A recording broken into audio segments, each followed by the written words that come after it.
what's shaking? This is Andy coming at you from my Daily Funk Club headquarters, and right now I'm going to do a demo for you with my brand new custom GR bass rig. This is the GR ONE800 watt head and the Neo 212 cab. I had them, they custom built it for me, or they custom created it for me with this color that I supplied for them. I gave them a color sample of this beautiful royal blue, and then they painted the head and the faceplate of the cab to the color that I chose, which was really, really cool. GR Bass came onto my radar about a year ago, and I'd been following them, watching what they were doing, and I thought it seemed like a pretty exciting brand. So I started reading up and getting to know them a little bit. Eventually, it led to a friend, bringing us together, and I invited them to come become one of the sponsors here at the Daily Funk Club and to work with them and help them get the word out about their great equipment. I'm really glad I did. This stuff just arrived. I just unboxed it, and I'm just trying it out this morning for the first time, and already I'm really, really excited about it and impressed by it. The first thing that I want to mention is the build quality of the amplifier. When I took it out of the box, I was like, wow, that's cool. It's very stout and sturdy. It has a cast frame chassis, and the all the pots, all the controls on the front of the amplifier are mounted onto the chassis so they don't flex or anything. It's just a really sturdy and stout build quality, and for me, right off the bat, that makes a big difference, because I know that it's going to be able to hold up, to do a good job for a long time. Then when I plugged it in, I started realizing all the great flexibility that it has. I'm going to go fast and just go across the front plate to tell you what the controls are and what they do. First is the input, next is the auxiliary in, next is the gain control, next we have a deep switch for cranking up the bass, next we have a bass control, then we have 2 bands of mid-range with a 3-click switch for each that is a frequency select for the suite. Then we have a high. After that we have a bright switch, and next we have the DI volume, so you can control the DI output, the volume of it. It also can be inserted pre or post EQ, and it does have a ground lift on it. Then we have a headphone amplifier, a headphone volume, and a headphone input. At the end we have the master control and a mute. And then we have this LED screen that is very cool, that has multiple settings for how you want the LED screen to read out. I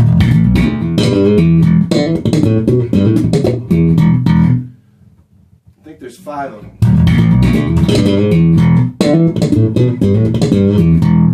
It's all controlled by the input.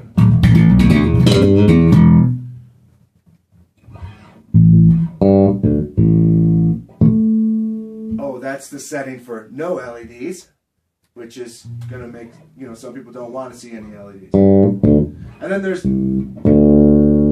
a built-in tuner, which is a very, very handy thing. So in terms of that's just a kind of a cool, functional and fun thing to have on with the LEDs. We'll put it on to something a little less distracting.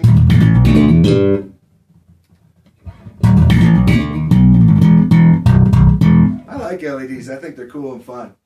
Alright, so one of the coolest features on the whole thing is that right now I have it engaged. This is the pure sound, which completely bypasses the EQ. So right now it's completely bypassed. Turn it off. I've got lots and lots of active EQ, which I can tone shape to whatever I want. Have to be careful with the EQ in this kind of video setting, because we don't want to mash out the microphone. So obviously, each control does what it should. High mids, or actually that's highs. Sorry, high mids, right? Low mids.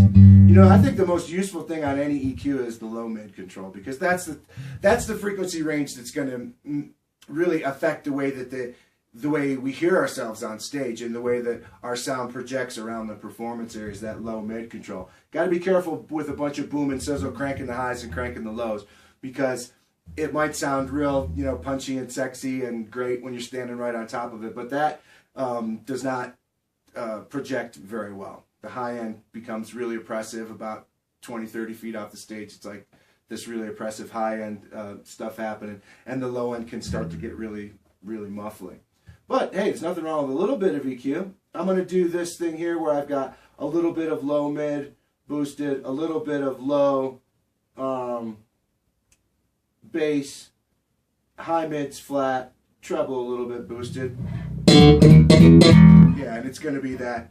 It's going to be that you know, that slap sound that everyone dies for.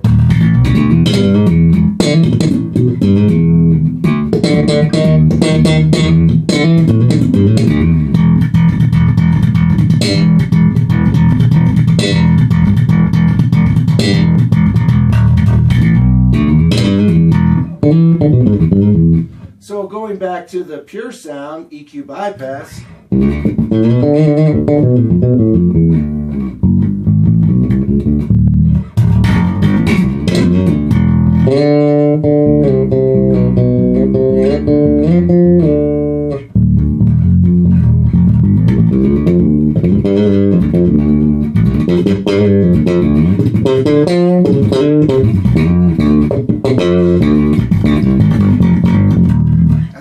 That it just sounds fantastic in that EQ bypass.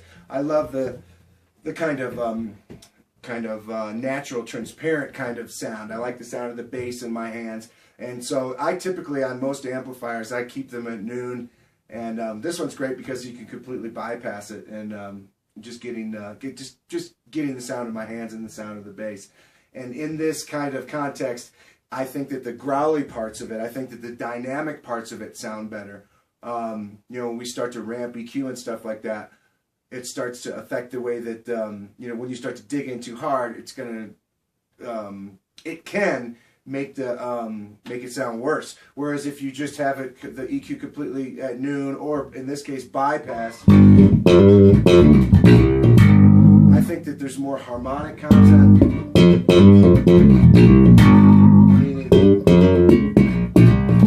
All those little harmonic things and all those little growly things that happen, and those little, like, I don't know what the word is.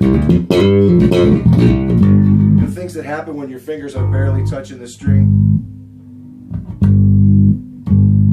You know, and you get these little subharmonics and these little...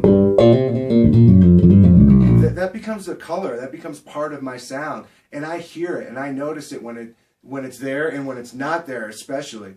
So that's why I like to. That's why I like the you know, keep the EQ pretty flat and just have a real transparent sound. In this case, I bypass it altogether. Now, talking about the cabinet, there's a 4-ohm 212 cabinet, Neo, very lightweight, very sturdy. It has a little bit more of the traditional kind of the way that it's put together with the black carpet covering, plastic corners, steel handles, steel grill, nice steel grill. And it's ported down low with two ports coming out the bottom, and it does have a high frequency driver in it that's attenuated. Right now I have it set at about 20%. That's all.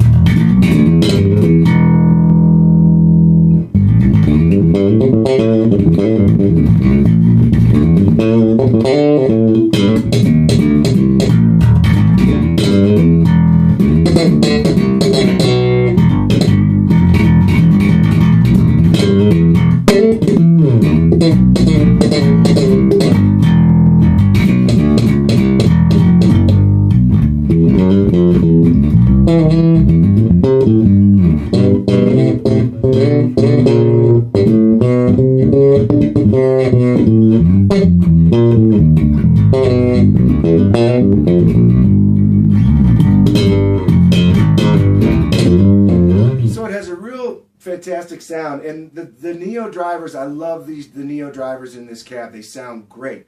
I was kind of a slow starter when it comes to appreciating and really finding a good use for Neo cabs. they've come a long way in the last 15 years or so. But when neocabs and lightweight heads came out, they didn't do everything that I needed them to do. Nowadays, I think that they do. The digital power modules have come a long way, and so have the drivers. And this cab and this rig, this whole rig is a really great example of how technology has really come up to a place to where it's super functional and durable, you know, and that's probably the most important thing. Being sexy, looking cool, having LEDs, being a cool color, that's all great. That's all above and beyond, though. The most important thing is that the thing performs well, and performs well for a long time. In terms of power, it does 800 watts RMS at 4 ohms. And by the way, the cabinet is 4 ohms, and 400 watts at 8 ohms. So very powerful. And again, the cabinet's lightweight. I want to say it weighs about 30 pounds, but I'll double check that to make sure. But I can easily pick it up with one hand, no problem. And what else can I say about it? Yeah, this is the first demo. I just unboxed it, and I'm just getting to. This is my custom MTD Michael Tobias Saratoga Jack 5. It's got Bartolini pickups in it.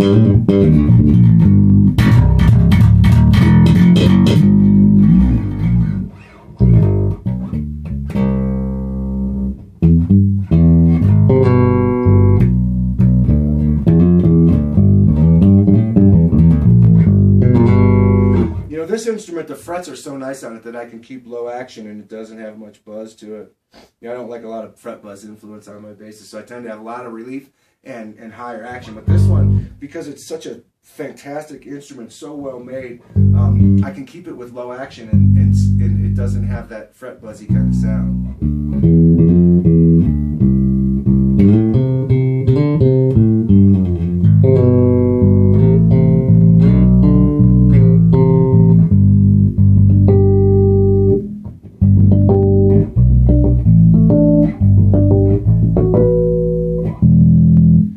So there you go. There's my first demo with the GR1 head and the 212 Neo cab. I'm really excited about this rig, and right off the bat I know that I'm going to be able to use it in a lot of applications. I barely even have the volume turned on because it's, you know, it's really loud and really powerful. And I can't wait to take it out on some gigs and then report back to you about how it did in the performance environment. But I have a lot of confidence in it. I have a lot of confidence in the build quality, all the things I mentioned about the build quality, and I just love the way it sounds. And for me, I love the pure sound EQ bypass option to completely bypass the EQ. And then, you know, the flexibility things that we all need, like having a DI, having the volume on the DI is great. Having an aux in and having a built-in headphone amp for practicing, those are great things. And then the built-in tuner and the LED, you know, that's kind of, the tuner is certainly a very functional and helpful thing. And the LEDs, that's just fun. That's just good fun, you know, it looks great on stage. And yeah, so there'll be a lot more to come with the GR bass rig, and I encourage you to check them out. Hit them up right now. They're doing a special pricing. If you just love the way this sounds and you know that this is something that's for you, the head is about $895 and the cabinet is about $1,100. If you just hit them up and tell them that you want the Andy rig, you can get that pricing, which is a good price because the colors would normally be an upcharge, you know what I'm saying? So they're basically, I think, you know, I don't know specifically the breakdown of all the pricing that they have. I don't really follow all the prices. I would never be able to keep track of all the pricing of all of them. So I just encourage you to go to their website. But I am, you know, authorized to tell you that there's a special deal on this particular rig, and the head is about $895 US, and the cabinet is just about $1,100, and that's a significantly reduced price to try and get a few more of them over here in the United States. So I hope that it works, and I'll report back after some gigs. I have 3 gigs this weekend. You know, I'm back on the swing of things, and you know, after a really great experience down at Victor Wooten's Music and Nature Camp. But that's a topic for a completely different video. But I just got back, so I'm glad to be back, and I'll be gigging all weekend. I'll be taking this thing out, and I'll be sure to report back to you and let you know how it did on the bandstand. All right, friends. Thanks for watching this video. Thanks for watching all the videos. We'll see you next time. Peace.